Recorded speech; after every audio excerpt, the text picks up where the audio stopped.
O Cápsula está de volta. A grande estreia de uma série não garante o seu sucesso ao longo de suas temporadas. Uma série muito popular, por exemplo, gera muitas expectativas e acaba decepcionando o seu público.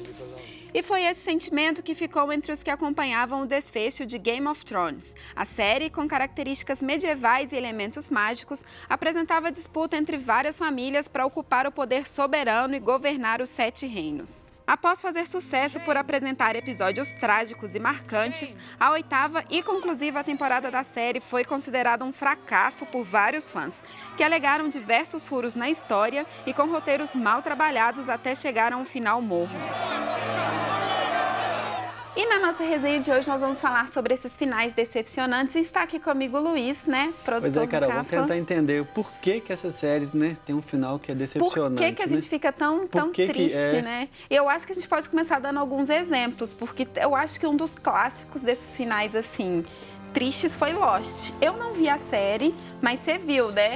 Então você pode falar melhor aí, por que as pessoas ficaram tão decepcionadas com esse final? Assim, o que a gente estava discutindo aqui, né, em bastidores, é que, assim, a gente espera que o final de uma obra, seja ela qual for, seja tão interessante e coerente com toda a obra que se seguiu desde o episódio piloto. Então, aonde isso vai chegar é interessante, tipo assim, isso é considerado pelo público, né? E quando aquilo que está se esperando há muito tempo, no caso de Lost, que veio aí uma série que deixava ganchos muito assim, né? Aqueles ganchos surpreendentes no final de todo episódio tinha um gancho, né? E era uma coisa muito suspense, a própria musiquinha de...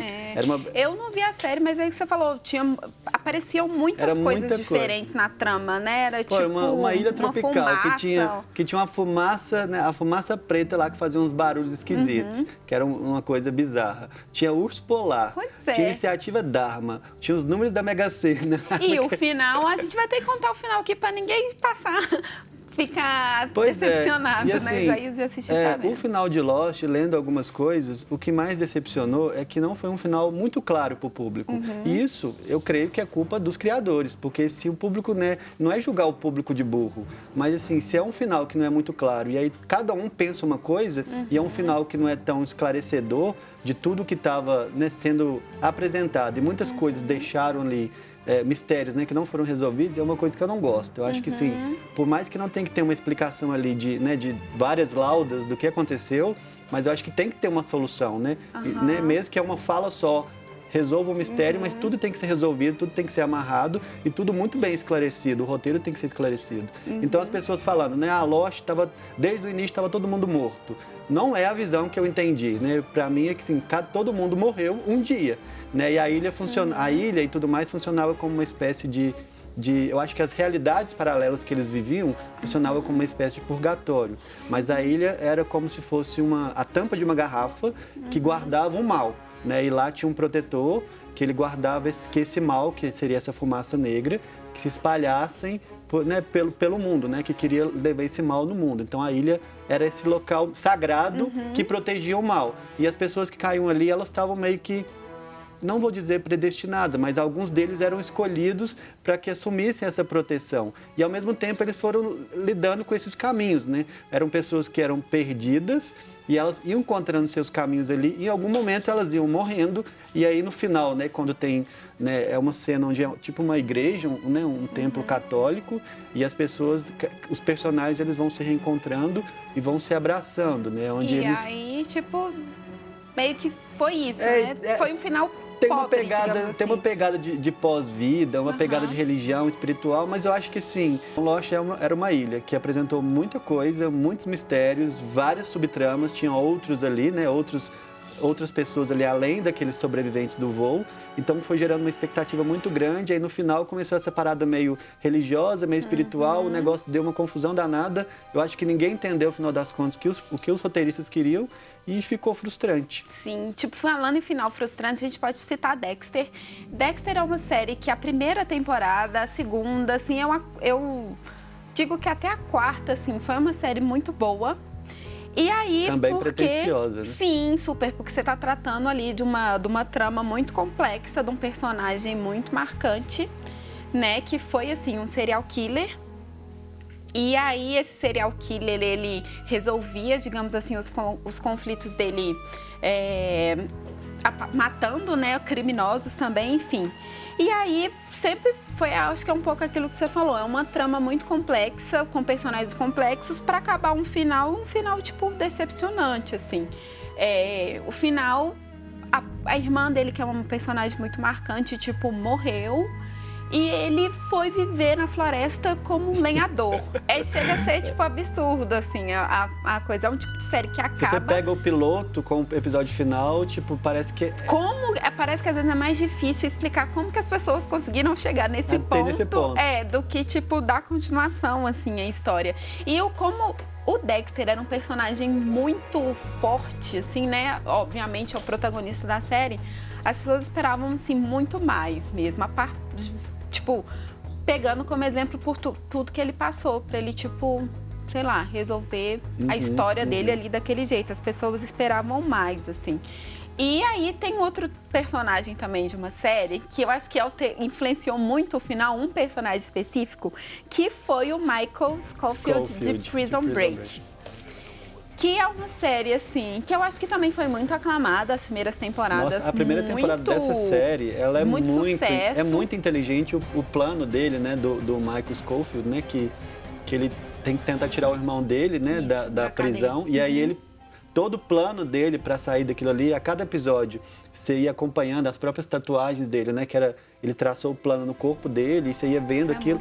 Muito inteligente. E aí, assim, depois, né, eles fugiram daquilo ali, aí tem uma terceira temporada que vai numa outra prisão, que é uma coisa meio estranha. Na quarta temporada, eu acho que não tinha mais o que fazer. E aí é um povo fugindo, igual gato e rato, um fugindo do outro. E aí, enfim, eles matarem o personagem e depois tentaram consertar com o telefilme. Aí veio agora uma leva de uma temporada, assim, de alguns episódios para consertar e ressuscitar o personagem. Mas eu acho que, sim... Eu acho que é isso, vira uma bagunça, se assim. E no caso, se você for pegar outros exemplos, assim, se a gente for analisar no geral, o que você acha que é muito comum nessas séries que tem esse final decepcionante, justamente terem esse final, assim? O que você acha que são características que fazem? Porque muita gente alega, por exemplo, o caso de Game of Thrones, que é uma série que, em termos de temporada, tiveram só 8 temporadas. Mas, no caso, temporadas de episódios curtos e acabou que o tempo não deixaram explicar muita coisa. Foi muito curto para resolver coisas complexas. Mas tem muita série que peca muito por alongar muita história e ficar meio chato. O que você acha, assim, que às vezes é um erro? Pois é, eu acho que é um erro duplo, assim. Eu acho que tem a parcela de culpa dos roteiristas, que se perdem, né, a questão dessa liberdade criativa e dessa caixinha de criatividade que uma hora que se esgota e eles vão se perdendo na própria obra que eles vão fazendo. E eu acho que a outra culpa, eu acho que é do público, porque o público pede muita coisa, demanda muita coisa e tentando entender. E também, assim, né, uma série que está ali lidando com o público, então eu também vou fazer o que eles querem, né, para dar eles, né, para essa audiência, né, dar retorno a essa audiência, que eu acho que também acaba se perdendo, porque muitas vezes o público, vamos supor, né, quer juntar um casal numa série e não é algo que por aí que eles tinham pensado, ou quer que aconteça tal situação e aí o roteiro vai se perdendo. Então eu também acho que o público tem uma parcela de culpa nisso aí e acaba que o final de algumas séries, por exemplo, não fica legal. E isso influencia muito para justamente a pessoa ter ou não aquela série preferida, né? Porque às vezes você começa com aquela série assim, amo essa série, minha série preferida e tudo mais, e se acaba perdendo mesmo, né? Tipo, o gosto que tinha por causa do final. Assim, o final é um ponto muito importante. A gente reconhece, né, que é importante conduzir a trama, né, ao longo do caminho, mas o final foi o que a gente falou, precisa ter uma conclusão, né, direito. E eu acho que, assim, essas séries, né, Lost, Prison Break, muito promissoras, então elas geram uma expectativa muito alta. E as pessoas vão acompanhando aquilo ali, essa expectativa só cresce. Então, se no final, tudo isso, e também... acaba também um pouco culpa do show, né? Que é talentoso demais. E aí, se no final o episódio não deu conta da expectativa do público, acaba também que sim, não tem como. Vai ser um final que é ruim. E eu acho que a gente, como o brasileiro está muito acostumado com, por exemplo, novela, que são produções longas, que eles enrolam muito no processo e no final tem que resolver tudo, o esquema do seriado é diferente. A gente espera sempre muitas coisas acontecendo para acabar no ápice, né? Essas coisas assim. Então, quando meio que esse papel se inverte, eu acho que dá uma certa decepção mesmo, assim, né? Porque a gente quer na expectativa ali de que cada episódio se supere. Tudo bem, a gente sabe que faz parte do processo criativo, até mesmo porque o que desagrada para uns, outros acabam gostando. Por isso que eu sou a favor de séries com 12 episódios e 4 temporadas. Entendi, a fórmula do Luiz, porque gente, essa coisa de 22 episódios, tá, tudo bem, quando você é fã de uma série, você quer ver mais episódios, né? Pra ver aqueles personagens em tela. Mas séries com 12 episódios e 4 temporadas, eu acho que você acaba com o negócio no auge e acabou. E é melhor ficar assim, não, eu queria mais do que deu demais e o negócio não ficou bom. Então a gente vai fazer uma próxima edição do Cápsula, então falando de finais que deram certo. E a gente comprova pra ver se essa sua teoria, essa fórmula aí dá certo, então, pra gente ver se bate. E me coloca pra escrever uma série que você vai ver. Valeu, Luiz. E o Cápsula de hoje termina aqui. Se você quiser rever esta ou outras edições, é só acessar o nosso canal no YouTube. Tem também o nosso Instagram. Segue a gente lá e até semana que vem. Tchau!